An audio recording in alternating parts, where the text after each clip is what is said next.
गर्मियों के दिन आ रहे हैं और महालक्ष्मी सेल्स आपके लिए तैयार है लेटेस्ट कंज्यूमर अप्लायंसेस के साथ। Branded air conditioners, best brands, best offers के साथ आपके लिए अवेलेबल है महालक्ष्मी सेल्स में। एयर कूलर्स जो आपके पूरे घर में ठंडी हवा से आपके दिन को और खुशनुमा बनाए। Single door refrigerator, double door refrigerators, inverter battery, deep freezers, Visi cooler, LED televisions, semi and fully automatic washing machines, water purifier, RO plus UV, आटा चक्की, water dispensers, water coolers, mini refrigerators, सभी appliances best brands के best offers के साथ आपके लिए available है Mahalakshmi sales में।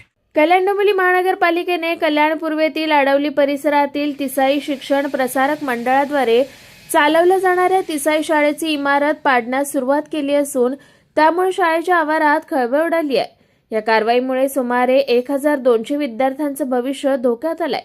या कारवाईचा निषेध करण्यासाठी आणि प्रशासनाकडून दिलासा मिळावा या मागणीसाठी मोठ्या संख्येनं पालक घटनास्थळी दाखल झाले होते।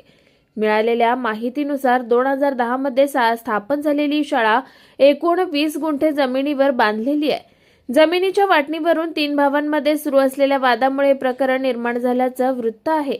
शाळेची इमारत बेकायदेशीर असल्याचा आरोप करत एका भावाने महानगरपालिकेकडे तक्रार दाखल केल्यानंतर प्रशासनाने पाडकामाची कारवाई सुरू केली आहे।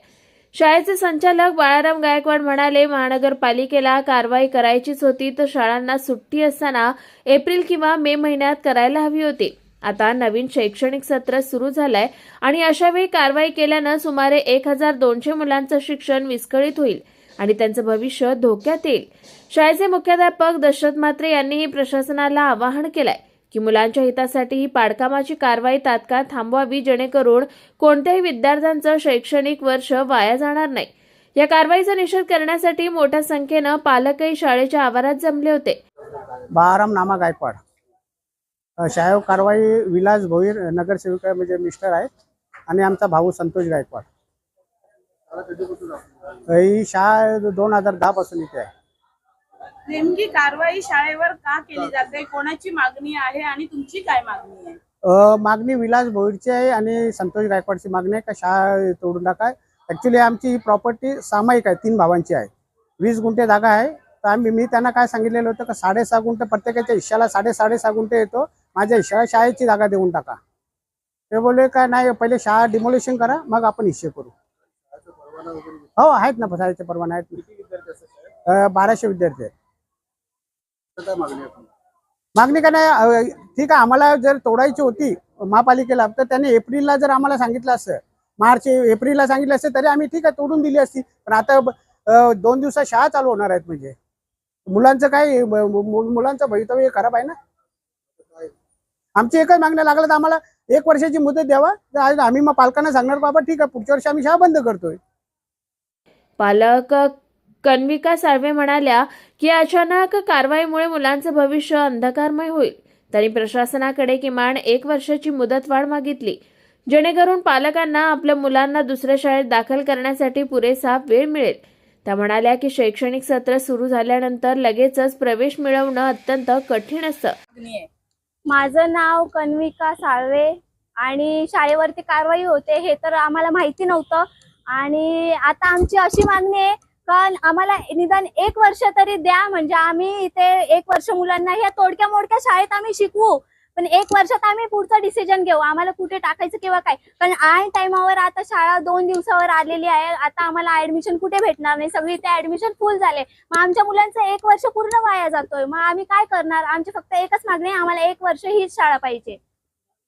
या संपूर्ण प्रकरणामुळे शिक्षण व्यवस्थेबद्दल आणि प्रशासकीय कारवाईच्या वेळेबद्दल अनेक प्रश्न निर्माण झालेत। जमिनीच्या वादामुळे निष्पाप मुलांना त्यांचे परिणाम भोगावे लागू नये असं स्थानिक लोकांचं म्हणणं आहे। आता पूर्वीची शाळा जी होती आमची धोकादायक होती आणि त्याच्यामुळे विद्यार्थ्यांचं नुकसान होऊ नये, विद्यार्थ्यांची जीवितहानी होऊ नये म्हणून संस्थेने निर्णय घेऊन या ठिकाणी शाळा जी आहे ती स्थलांतरित केली होती आणि या ठिकाणी सर्व सुविधांनी जी शाळा जी आहे ती परिपूर्ण आहे। या ठिकाणी वर्गखोल्या चांगल्या आहेत, विजेचा भरपूर हे आहे, त्याच्यानंतर ग्राउंड आहे, शौचालय आहे, सायन्स लॅब आहे, त्याच्यानंतर कम्प्युटर लॅब आहे, शिक्षकांसाठी शिक्षक खोली आहे। सगळ्या सुविधांनी जी आहे ती परिपूर्ण ही शाळा आहे आणि त्यामुळे या ठिकाणी जे आहे ते चांगल्या प्रकारे विद्यार्थ्यांचं शिक्षण होत होतं। उशिरा का होईना शाळा स्थलांतराची परवानगी आपण जी आहे ती मिळवली होती आणि परंतु 2 दिवसापूर्वी कालच या ठिकाणी जे आहे ती कळंबोली महानगरपालिकेच्या माध्यमातून या ठिकाणावर शाळेवर कारवाई होत आहे. माझी प्रशासनाला एवढीच विनंती आहे की विद्यार्थ्यांचं हित लक्षात घेता विद्यार्थ्यांचं शैक्षणिक नुकसान होऊ नये म्हणून सदर कारवाई जी थांबवावी आणि आम्हाला सर्वांना दिलासा द्यावा ही माझी विनंती आहे सगळ्यांना हात जोडून. सर, तुम्ही कारवाई थांबवा असं म्हणत नाही, फक्त मुदत मागताय, तर या संदर्भात न्यायालयात जाण्याची एक तुमच्याकडे हे आहे, पर्याय आहे, तर या दृष्टीने ट्रस्टीने काही प्रयत्न केलेत का आयुक्तांशी हे करून? 2 दिवसापूर्वी परवा दिवशीच आपण आयुक्तांना पत्रव्यवहार तसा केला होता. माझ्या पद्धतीने मी सुद्धा केलेला होता आणि आयुक्तांना केलेला, उपायुक्तांना पण आपण पत्रव्यवहार केलेला होता, तरी सुद्धा कारवाई काही थांबली नाही. तर माझी अशी विनंती आहे की ही कारवाई थांबावी जेणेकरून विद्यार्थ्यांचं नुकसान होणार नाही. याबाबत सहाय्यक आयुक्त सुनील लोंढे यांच्याशी संपर्क साधला असता संपर्क होऊ शकलेला नाहीये. कुणाल म्हात्रे, स्वानंद मीडिया, कल्याण. ताज्या घडामोडींसाठी स्वानंद न्यूजला सबस्क्राईब करा आणि बेल आयकॉनवर क्लिक करा.